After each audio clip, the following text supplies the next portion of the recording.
During the recap. It's 11:18 in the morning West Coast time. It's still the 5th of February 2024 for a Monday, the Wee Regency of Rosamond, California. And we haven't been swept away yet. Should we do a recap or just continue what we did just to drive people crazy? Shout out to Artist in Recovery, Mr. Daryl. How you doing? Okay, I was telling you the story.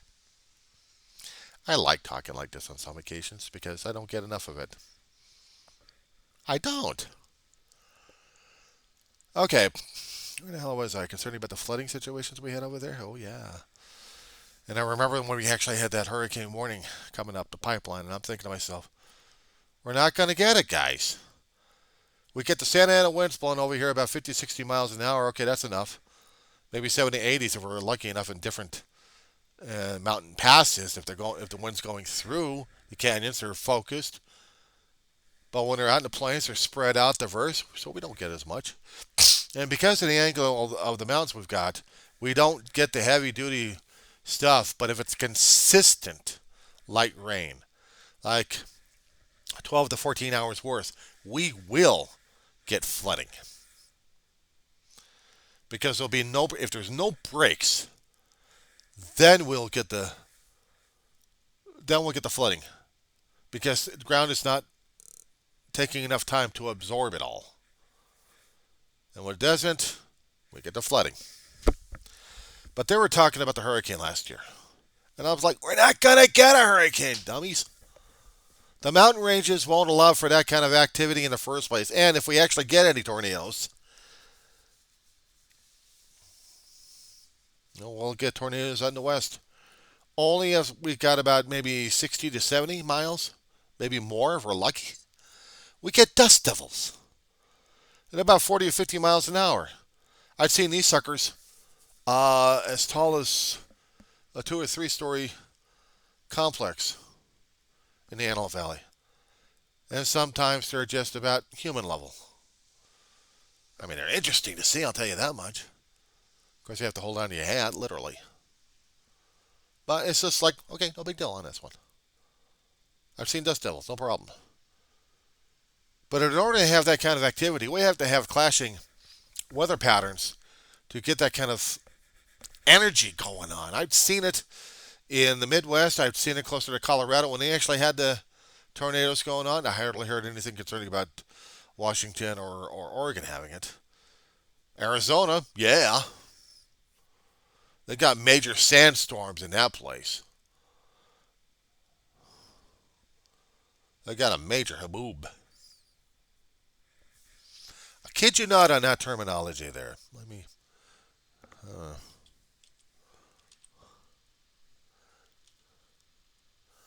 Okay. The term I'm typing out is HA, B as in boy, double O as in ocean, B as in boy. Okay? And the desert flattened regions that we have in Arizona, New Mexico, Texas, they get these desert sandstorms, I call them, but they call them haboobs. Don't ask me why. Somebody else made this damn thing up a long time ago, but I call it sandstorms. And they would bury towns with a lot of wind and dust and makes everything else a blackout city that it's impossible to get outside your front door just to check your mail. We don't get it out here in Antelope Valley because of the winds. When they get over the hills, they're a little bit more diverse. They're broken up. We'll get light rain. We'll get some heavy duty rains in certain areas. But in my particular territory, we don't get the downpours as much. We haven't. Not as much as I remember being out here. So I'm always trying to keep track of what the hell the weather is going to be like and which storm system's coming through because most of the heavy duty stuff, somehow the angles of the mountains are diffusing the energy of the storms a bit. I mean, they're coming through hard for different territories, like really above Tehachapi, all the way Mojave, then Cal City Ridgecrest will get it. Antelope Acres on the other side of Antelope Valley, they'll be getting it. If they're coming along the ridge line of the San Gabriel's, the Angeles National Forest area, heading a little southwards, They'll cross the barrier and head up. They'll give they'll give the pass out there, the 15th, Highway 15 out there. They'll get a grief out there. I mean, a lot of grief. Laurel Creek, they worry about more flooding out in community areas over there because we've had fires up and down the state over here. But they're more worried about the 15 freeway being cut off. And so far, the 15 freeway in the Antelope Acres, we've got a huge stretch, probably because of accidents happening, flooding or something else happening. It jams up for miles of the traffic on that place. But once we get kind of rain activity, I mean, it really jams things up left and right. We also get fog out in that pass area along the 15 highway. It jams up everything in that area. So right now, the weather forecasters, not to mention the traffic people, are having fun. Not really. And so are the weather guy. Actually, so is the roving reporters out there going from one area to another area. There's even one seemed to be temporarily stationed up in Big Bear area, doing forecasts about the rain out there and possible mudslides. A few road closures up in the area. So yeah, they're kind of hunkered down a bit. But getting back to that geography of the valley itself, of the Antelope Valley, when the storm systems kind of drift through and they're heading over the hills, if they get enough energy and they get above like maybe 7 to 10,000 feet and they still retain the moisture, we'll get the dumping out here in the lower elevations. But if they dump it out in the mountain regions, if they get maybe about 3 or 4,000 and it becomes not slush but actually snow out there, we're going to be freezing our butts out here in the Antelope Valley. I mean, clouds do contain heat energy. It'll just trap us a little bit. We'll be about maybe 50s, 60s out here. And during the middle of the night, we'll be freezing our butts off about 30s on that one. But here's the thing. Once we get rid of the cloud layers, we really will be freezing our butts out of here because it will be that cold. But as before, when the solar systems come through that line of mountain regions that I've discovered, learning more and more about meteorology and geology and topography and everything else going on, we don't get the severe winds. Unless, of course, we got pressure systems coming through either north or south of us that are diverting the winds one way or another and really blowing the living crap out of us. But we haven't had any tornado warnings, not recently, but we get them once in a great while. But we don't get them out here, but we get the flat enough areas for the activity. We also do get the thunderstorm activity as well. During the seasons, during the summertime, if we're lucky enough, we'll get an active storm system with a hell of a lot of energy coming from the south to the north. Maybe moving its way through Baja or off the coastline. But once we get that energy system, it's going north because of the pressure gradients floating by. Or maybe the atmospheric river has diverted it over to us. We'll get those intense storms during the summertime, and then we'll see the lightning and thunder happening all over the damn place. Grab your cameras, stay indoors if you can, just take shots whatever you can.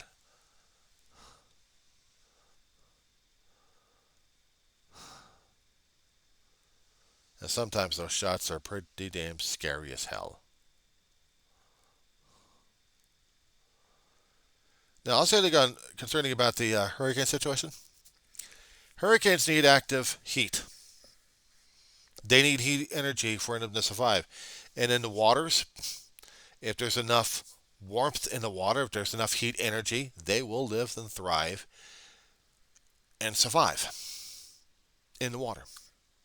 Over islands and tearing things apart left and right, but they'll strengthen back up again and go to the mainlands. When they go to the mainlands, they lose their strength.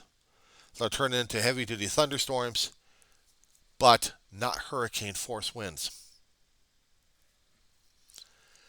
When they were worried about that hurricane last year, and it was coming up from the south to the north, I kept telling them, no, If the waters are warm enough at a certain temperature range,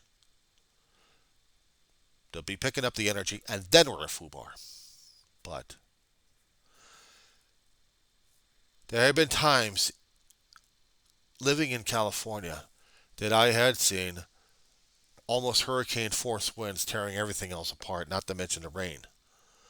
When we had a real bad El Nino going on and the energy was coming up from the Ecuador area, no, the equator, heading northwards. We got those storms. Blasted out our coastline like crazy. Certain areas between Point Conception all the way down to San Diego, we had damage left and right. Some homes survived, other homes didn't. We had piers torn apart left and right. We had rainstorms happening in the San Fernando Valley. We had major street flooding in Southern California. Not all in one pass either. Yeah, I'd seen a lot. But I also know if the conditions were not right for a hurricane, we were not going to get it. That's why I have to keep me. That's why I try to keep as much informed as I can regarding the weather patterns happening over here, trying to see what they look like, whether or not if we've got energy coming through us or not, the shifting patterns of a low pressure next to a high pressure. Sometimes the high pressure will keep everything else away, but if we have two different fronts happening, both a cold and a warm front hitting, then I know we're going to be in trouble.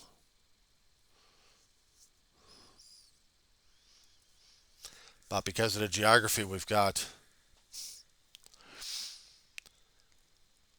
take your pick.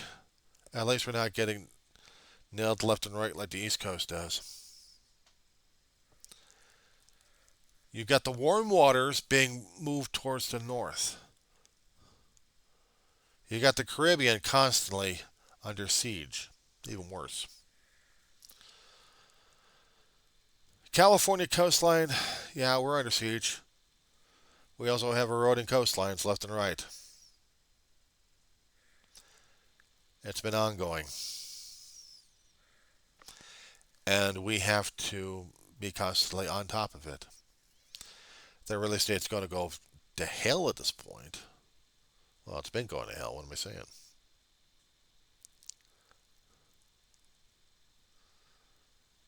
The only other options they would probably have is probably go further and further into the deserts and make more communities left and right.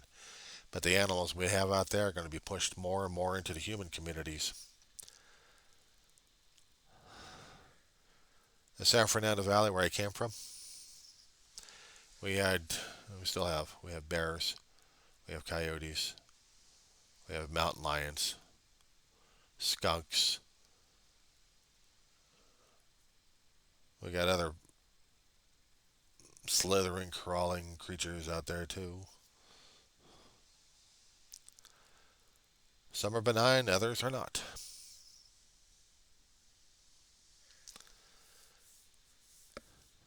And I worry about those creatures still living in the residential areas, hiding out.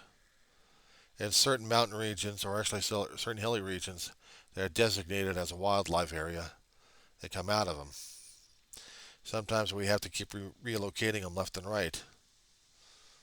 I mean, we still have large enough track for it, but I'm saying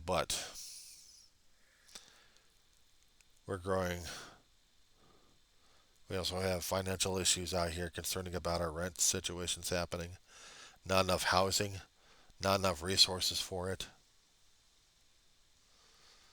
And the animals still encroach, and we get pissed off about it because we're encroaching more into their territory.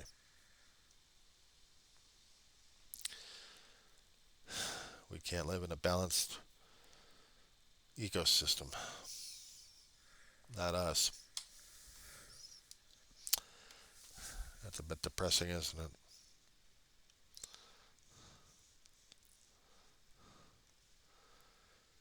Every time there's been fire, every time there's been floods, we have the animals moving into human territory more often.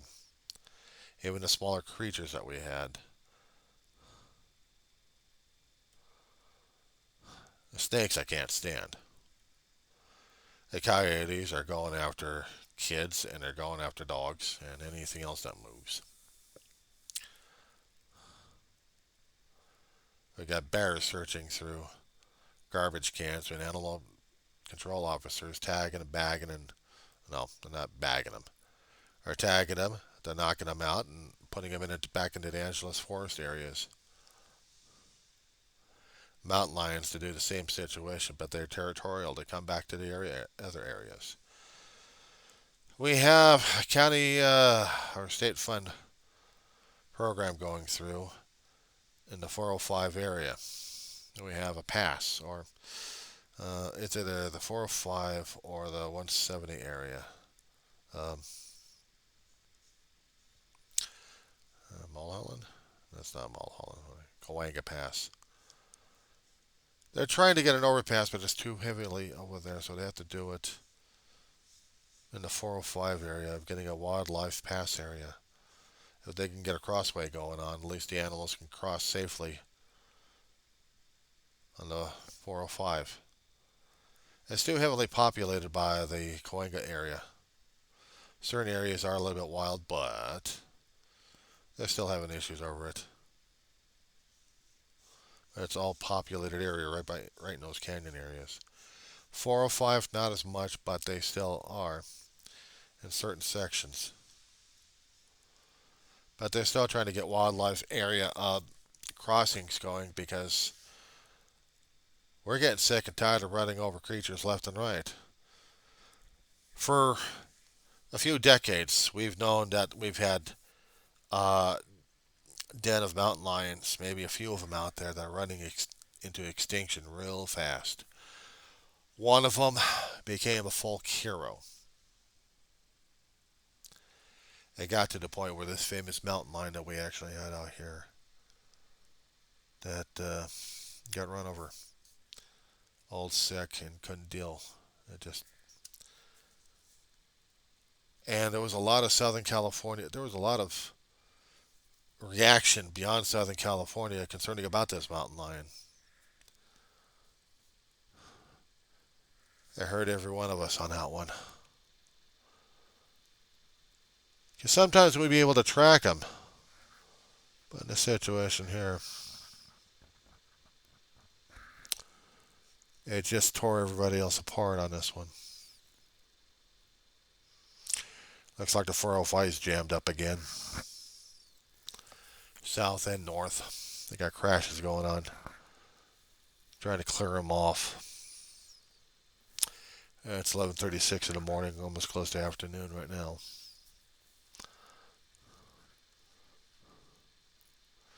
I'm just checking out some of the freeways we have heading into the heading into LA area.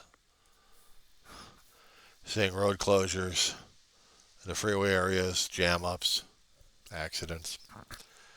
Gee, boys and girls, we having fun yet?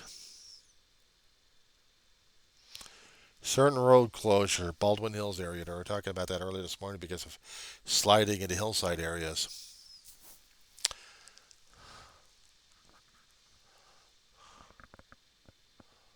Certain areas that they shut down streets because of the mudslides that have already torn apart a building or two. They're talking about that around 4 o'clock in the morning. And still talking about it. Back in the San Fernando Valley, and I was trying to talk about this one, but it still got to me. I just didn't bother giving a little bit of a history on that one, and maybe I should have. Because it still gets to me.